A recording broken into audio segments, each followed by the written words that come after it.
Hi good morning friends.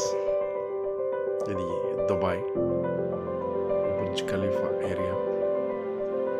Next చాలా బాగుంటుంది ఇక్కడ ఈ ఏరియా, బుర్జ్ ఖలీఫా ఏరియా. ఇక్కడ షాపింగ్ మాల్ కూడా చాలా పెద్దలు ఉన్నాయి. దగ్గర 1200 షాపులు కూడా ఇక్కడ ఉన్నాయి దగ్గరలో. దీని కిందనే ఉంటాయండి. అది వేరే వీడియో చేశాను. ఇది చాలా బాగుంటుంది ఏరియా. దుబాయ్లో కూడా చూసాను ఇదంతా. చాలా బాగుంటుంది. చూసారు కదా? చాలా బాగుంది ఏరియా. దుబాయ్లో అంటే షిప్ ఉండే ఏరియా ఒకటి నైట్ టైం తీసుకెళ్ళారు. ఇంకా చాలా బాగుందండి అది. అంటే ఈవినింగ్ 5 o'clock అక్కడ ఎంటర్ అయ్యాం, కానీ 5 నుంచి 6, 7 అలా అయిపోయింది. తర్వాత బాగా నైట్ ఎఫెక్ట్ కూడా వచ్చేసింది.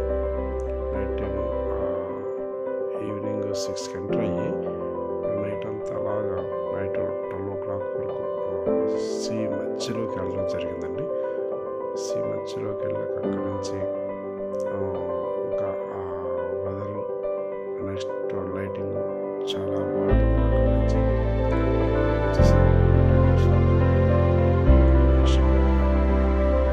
ఇక్కడ అసలు ఏంటంటే ఒక్కొక్కటి 100 అంతస్తులు చూసిన 100 ఫ్లోర్స్ తక్కువ ఎక్కడ కనిపించట్లేదు అనమాట. కళ్ళెత్తి చూడాల్సిన పరిస్థితి.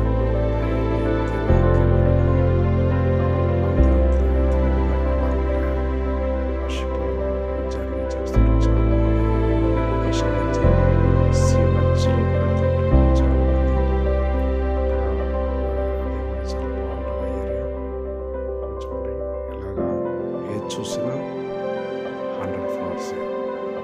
అలా చూస్తూ ఉంటే చాలా చాలా ఎక్స్ట్రాడినరీ అనిపిస్తుంటాయి. చాలా పెద్ద బిల్డింగ్స్, కానీ గొప్ప సిటీ అండి. వీలైతే మాత్రం దుబాయ్ వెళ్ళాలంటే అది ఒక మంచి టూరిజం ప్లేస్ అండి. ఎక్సలెంట్ ఉంటుంది. ఇప్పుడు చూసారు నైట్ ఎఫెక్ట్ స్టార్ట్ అయింది. సీ మధ్యలో నైట్ని అలా సీ మధ్యలో నుంచి అలా వెళ్తూ ఉంటే చాలా మంచి అనుభూతి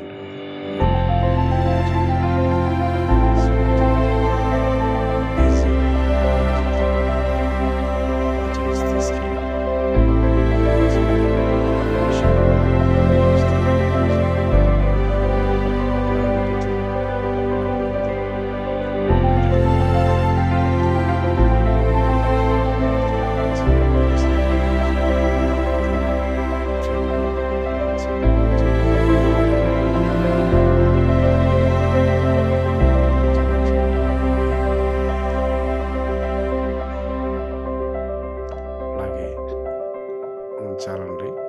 లైక్ చేయండి, సబ్స్క్రైబ్ చేయండి, షేర్ చేయండి, మర్చిపోవద్దు. కొంచెం ఎంకరేజ్మెంట్గా ఉంటుంది. ఇలాగా ఇంకా మనకి చాలా మీరు లైక్ చేసి సబ్స్క్రైబ్ చేయడం వల్ల మనం పెట్టే వీడియోలు అన్నీ మీకు నోటిఫికేషన్ వస్తుంది. బెల్ ఐకాన్ కూడా టచ్ చేయండి. చాలా బాగుంటుంది ఈ ఏరియా. చూసారా నైట్ టైం ఎఫెక్ట్ చాలా ఉంటుందో, చాలా బాగుంటుందండి ఈ ఎఫెక్ట్. అలాగా సీ మధ్యలోకి నైట్ టైం వెళ్తుంటే ఆ ఫీలింగ్ వేరుగా ఉంటుంది. చాలా ఎక్సలెంట్ లొకేషన్ ఇది. ఓకే, నాగార్జున పిక్చర్ కూడా ఇక్కడ గోస్ట్ మూవీ చూసుంటారు మీరు. ఇదే లొకేషన్ అండి, అది గోస్ట్ మూవీ ఈ ఏరియాలో తీశారు. ఒక సాంగ్ మీకు చూస్తే ఐడియా వస్తుంది. అంటే దుబాయ్లో చాలా లొకేషన్లు ఉన్నాయనుకోండి, ఇది ఎస్పెషల్లీ అదే గోస్ట్ మూవీ ఈ ఏరియాలో షూట్ చేశారు. మీకు మూవీ చూస్తే మీకు ఐడియా వస్తుంది. ఇదే ఏరియాలో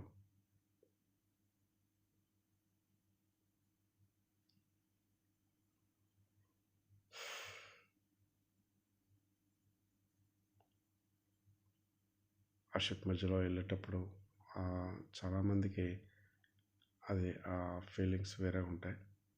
చాలా హ్యాపీ అనిపిస్తుంది. చూసారు, అటు నుంచి మనకు ఆపోజిట్లో కూడా కొన్ని షిప్పులు వస్తుంటాయి. మనకు ఎదురుగా ఇటు నుంచి మనం వెళ్తుంటే అటు నుంచి కూడా కొన్ని షిప్పులు వస్తూ ఉంటాయి. అయితే నైట్ 12 o'clock వరకు తీసుకెళ్తారు. అటు నుంచి మళ్ళీ రిటర్న్ తీసుకొస్తారు. ఓకే, థ్యాంక్ యూ భయ్యా, థ్యాంక్ యూ.